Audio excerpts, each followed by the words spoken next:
بسم الله الرحمن الرحيم. أيها الإخوة الكرام، السلام عليكم ورحمة الله وبركاته.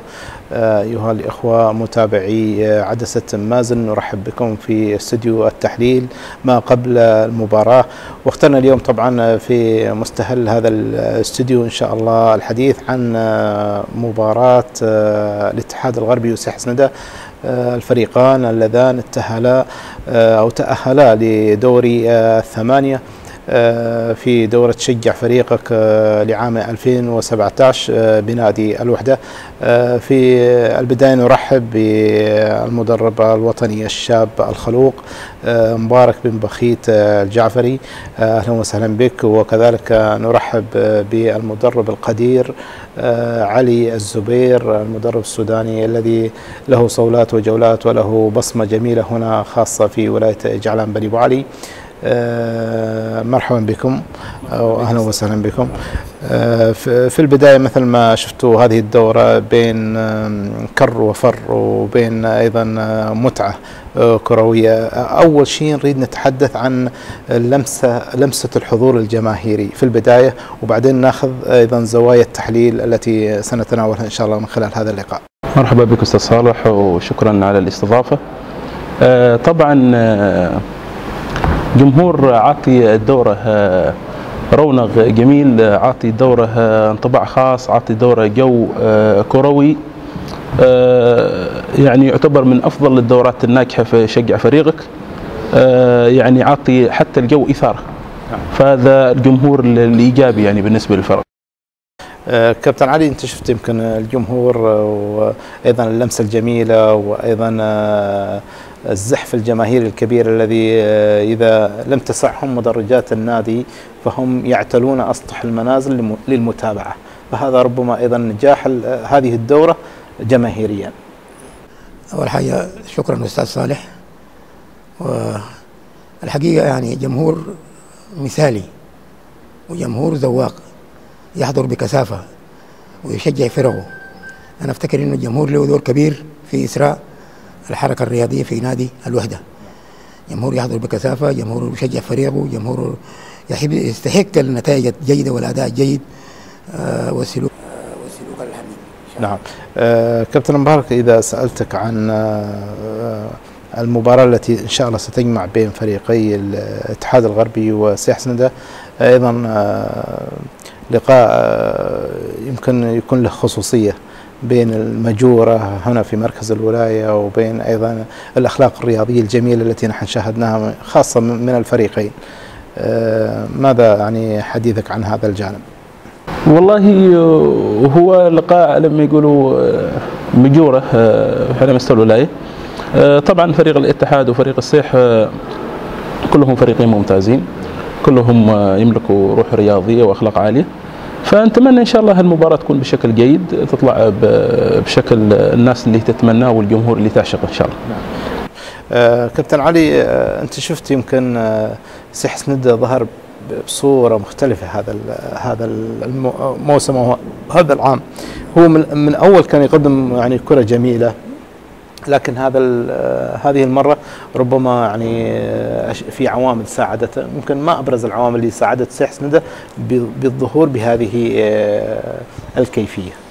والله أنا أفتكر يعني ضم بعض العناصر الممتازة إن كانت في النادي أو خارج النادي، زي سمير وأخوه وزي بلال وزي حرمل.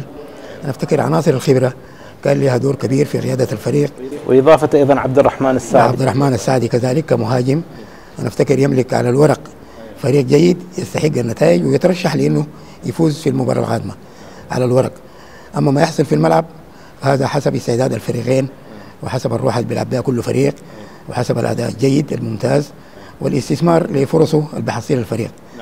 وأنا أفتكر يعني مباراة حتكون غامضة شوية، رغم إنه نحن بنفضل فريق سيح سندة نسبيا وعلى الورق، لكن حسابات الملعب دي حاجة ثانية. تحكيم داخل فيها، جمهور داخل فيها، الشغل الإداري داخل فيها، عمل المدرب داخل فيها. نعم. كابتن مبارك، يعني إذا أيضا استكمالا لكلام الكابتن علي الزبير، أن شوف احيانا بعض الفرق يعني نحن فريق الاتحاد الغربي فريق كبير وكان وصل الى المباراه النهائيه في مباريات سابقه، لكن نحن يعني مؤشرات او على الورق يمكن تعطي الافضليه ربما لسيح سندة، لكن يمكن الاتحاد الغربي ان تكون له كلمه، يمكن ان يعني لان لكل مباراه ظروفها، فاحيانا الظروف تخدم واحيانا يعني هذه الجوانب تكون في صالح الفريق الاخر. يعني الاتحاد الغربي بما يمتلكه من عناصر ايضا خلوقه، ايضا تسيير لعب، عندهم بطء شويه، لكن انا اتوقع ان الان في دور الثمانيه ستكون الصوره ربما مختلفه. اكيد مثل ما اسلفت، هو دور الثمانيه هذا خروج مغلوب، هو مباراه واحده لكل فريق عاد العده لدور الثمانيه. على الورق نرجع ونقول مثل ما قال الكابتن علي، وهو الافضل بالاسماء على الورق هو سيح سندة، ولكن فريق الاتحاد فريق من الفرق المتطوره، الفريق الجيد اللي جالس الحين يشتغل على نفسه اكثر. المباراه في دور الثمانيه ما راح يكون لها تكهنات صعبه. فريق الاتحاد فريق مترابط، جالس يلعب باسلوب معين، المدرب مالهم جالس يوظف الامكانيات عشان تساعد الفريق، ففريق جدا جدا جدا صعب، لكن راح نشوف مباراه ممتازه ونتمنى ان شاء الله تطلع بنتيجه. هل الظروف يعني المباريات خدمت الاتحاد الغربي؟ والله هي ما نقدر نقول، هي تراها النتائج في الاخير، هذه كره قدم خدمتها يمكن نتيجه البندر والفليق. بس الاتحاد فريق ممتاز وراح يظهر في دور الثمانيه بشكل مختلف. حتى فريق الاتحاد خلال المباريات الماضيه ما كان سيء، من الفرق الممتازه، الفرق اللي تعتمد على الضغط العالي، البريس، ايضا الفريق اللي ما يستسلم لين اخر رمق في المباراه، هذا شيء يحسب لهم.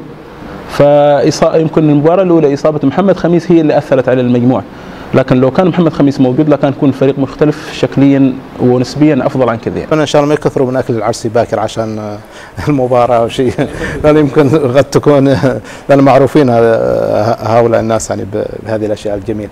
طيب كابتن علي، يعني اذا سالناك عن ايضا الزوايا التحليليه او النواحي الفنيه للفريقين، اين تكمن القوه واين يكمن الضعف في كلا الفريقين؟ والله انا بفضل طبعا الفريق بتاع سيح سندة لانه بيملك عناصر يعني هدافين بمعنى الكلمه، بالموهبه بالخبره حسب الاداء اللي ادوه في الانديه. انا ما بقول انا بشجع سيح سندة او فريق الثاني، كل الفرق عندي واحد. أنا لازم اكون فير واكون عادل بين الفرق، وخاصه في هذا التحليل. ايوه معلش. بفضل سيح سندة لعده اسباب. الهدافين اللي في سيح سندة زي عبد الرحمن، زي سمير في الجهه الشمال، زي يونس في الجهه اليمين. انا افتكر فريق بيملك عناصر يعني بالموهبه في هدافين، بالتجربه في هدافين خطيرين وممكن يصلوا المرمى في اي لحظه، ممكن يسجلوا اهداف. بجانب في عناصر مفيده واداء جيد في خط الوسط اللي هو زي المحور، اسمه منو؟ بلال. ده عنصر فعال في وسط الملعب، بيقوم بادوار كبيره جدا جدا رغم انه بيلعب محور لوحده. الوسط اهم شيء يعني في تحريك اللعب وكذا. وخط الوسط هو طبعا الخط الاساسي والخط اللي بيربط بين الهجوم والدفاع، اللي بيقوي الدفاع واللي بيعزر الهجوم ويدعمه ويسانده وحتى يسجل ويمرر. انا افتكر يعني فريق كويس وبالخبره الموجوده في عناصره. عامل الخبره برضه عامل مهم جدا جدا. الناس دي كلها لعبت في انديه عندها الخبره كيف تتعامل مع المباراه، بس المهم يكون في تركيز عالي عشان الفريق يكسب. لازم يؤدي بشكل جماعي في كل الحالات هجوما ودفاعا، ويؤدي بتركيز وبهدوء ويسيطر على الافضل على المباراه، بحكم انه اللي بيسيطر هو الافضل وهو اللي ممكن يصل في اي لحظه لمرمى خصمه. ان شاء الله لفريق سيح سندة، وصراحه تحيه شكر وتقدير لفريق سيح سندة صراحه، حتى من غير النواحي الرياضيه وكذا لهم انشطه اجتماعيه جميله على مستوى الولايه، في ايضا خلال شهر رمضان، وفي ايضا الاسر المعسره وكذا لهم جهود شبابيه مميزه جدا على مستوى الولايه في دفع خدمه الفريق اجتماعيا ورياضيا وثقافيا وفي مختلف الجوانب، فهذه صراحه تحسب للفريق، وهذه اشياء مبادرات جدا جميله. كابتن مبارك، اذا سالتك ايضا عن ربما ايضا ابرز العناصر في الاتحاد الغربي. الاتحاد الغربي لمسنا منهم الهدوء كذا، يعني تحرك في الملعب، عندهم طولة بال شويه، لكن يعني ابرز العناصر المؤثره في الفريق. والله فريق الاتحاد الغربي لو حسبنا العناصر اللي مؤثرة في الفريق ممكن هم يجدوا حارس على مستوى عالي، علي عامر من أفضل الحراس بأمانة. عندهم عنصر الخبرة أيضا جميل، جمعة نغموش اللي في الخلف أيضا يكون عنده خبرة كافية في مجال الدورات الصيفية. أيضا عندهم اللاعب محمد خميس، هو دائما اللاعب الأبرز في خط الهجوم، ومن انصاف الفرص دائما يسجل. فهذا اللي افتقدوه في المباراة، مثل ما أسلفت المباراة الأولى وظهر محمد خميس مباراة مع الحدة وسجل هدفين، لولا كان عنده لاعب وسط ممتاز لكان سجل أكثر عن هدف وهدفين وأكثر. معهم راشد اللي هو راشد يلعب في الوسط اليمين اللي هو الجناح اليمين، راشد ضعيف، هذا ممتاز، ودائما الاعتماد الأول والأخير هو كمفتاح لعب، دائما يمر من لاعب ولاعبين ويعمل الكروس، ايضا التدوير المبكر، التسديد المباشر، الاختراق، فدائما اعتمادهم الاول والاخير على هذا. نتمنى ان شاء الله التوفيق. هل ايضا من كلمه ايضا توجهها للجمهور، للمتابعين، ايضا للاعبين في ختام هذا اللقاء؟ انا الحقيقه يعني معجب بحضور الجماهيري بدرجه كبيره جدا، اتوقع الحين يعني يزدادوا اكثر شوي، وانا بفتكر انه في المرحله القادمه دي بيزداد الجمهور اكثر كثافه، لانها مرحله مهمه وفي مستوى اعلى من المرحله اللي فاتت، والفرق وصلت مرحله كويسه من الاعداد البدني والفني والنفسي، وانا افتكر كل الفرق اصبحت منافسه، خاصه اللي دخلوا دور الثمانيه. اوجه رساله للجمهور انه يلتزم بالهدوء والتشجيع المثالي، لانه التشجيع له اثر في دفع اللاعبين للمزيد من البذل والعطاء واحراز النتائج. والجمهور طبعا هو زي ما بيقولوا فاكهة اللعب، والجمهور هو الكل في الكل.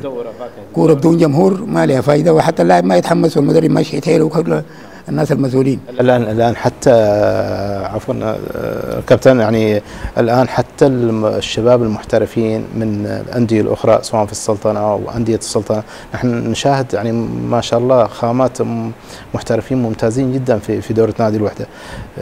يقال عندما يعرض عليهم مثلا في فرق أخرى يرفضوا، لكن في دورة نادي الوحدة ما شاء الله يبادروا مباشرة لنجاح هذه الدورة، وهذه أيضا مؤشرات على نجاح هذه الدورة حتى فنيا، حتى أيضا رغبة اللاعبين الكبار اللي مستواهم مستويات عالية جدا أن يشاركوا في مثل هذه الدورة. صحيح كلامك صحيح. ودورة نادي الوحدة دائما تتميز بالحضور الجماهيري، وتتميز بالندية، وتتميز بالحماس، وتعتبر من أفضل الدورات إن شاء الله من نجاح إن شاء الله هنا نجاح أفضل إن شاء الله.